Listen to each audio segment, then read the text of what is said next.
Hi, I'm Dr. Vishal Vikas Nair, and today we'll be seeing a case of endoscopic coblation adenoidectomy.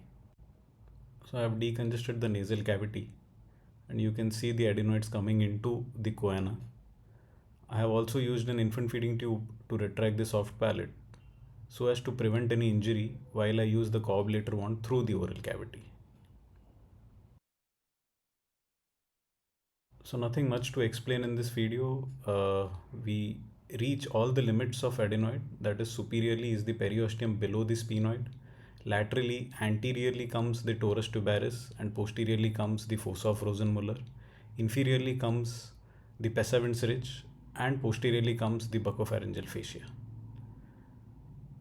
So, enjoy the video. The field is good, it is bloodless as well as painless because we are working at a temperature of 40 to 60 degrees.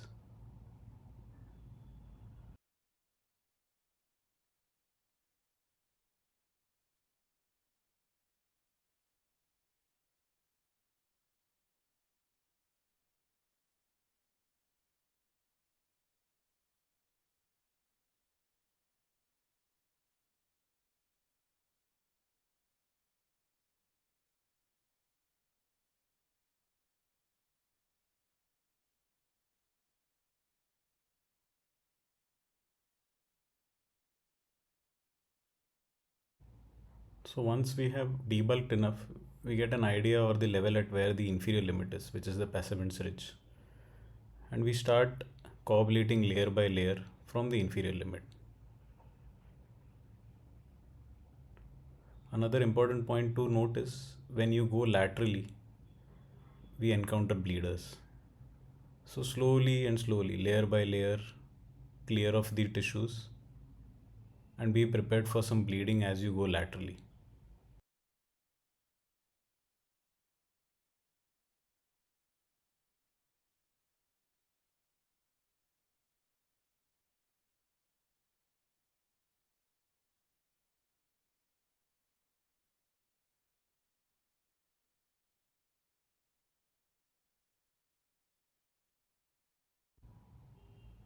Whenever you do encounter any bleeding, you can always use the coagulation function and stop the bleeding. As you can see, pretty much of the surgery has been bloodless, which is the beauty of this instrument.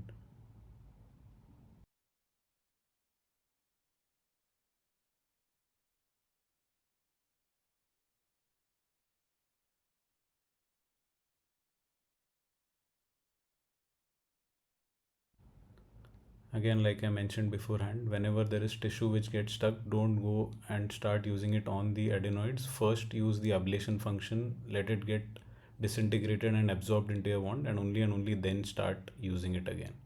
As you can see, we have also reached the posterior limit. I could see the glimpse of the buccopharyngeal fascia. And once you find the fascia, which is the posterior limit, anything anterior to it has to go.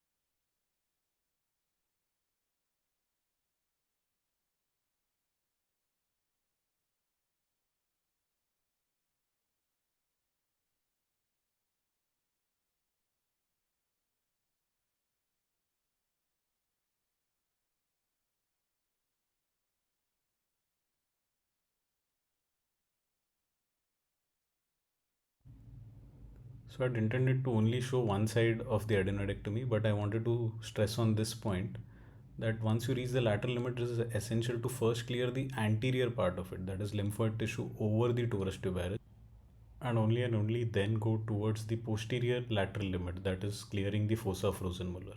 This is because if you encounter any bleeding, we don't want to dig into tissues blindly and then start coagulating.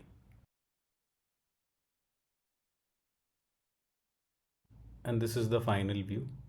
Thank you for watching.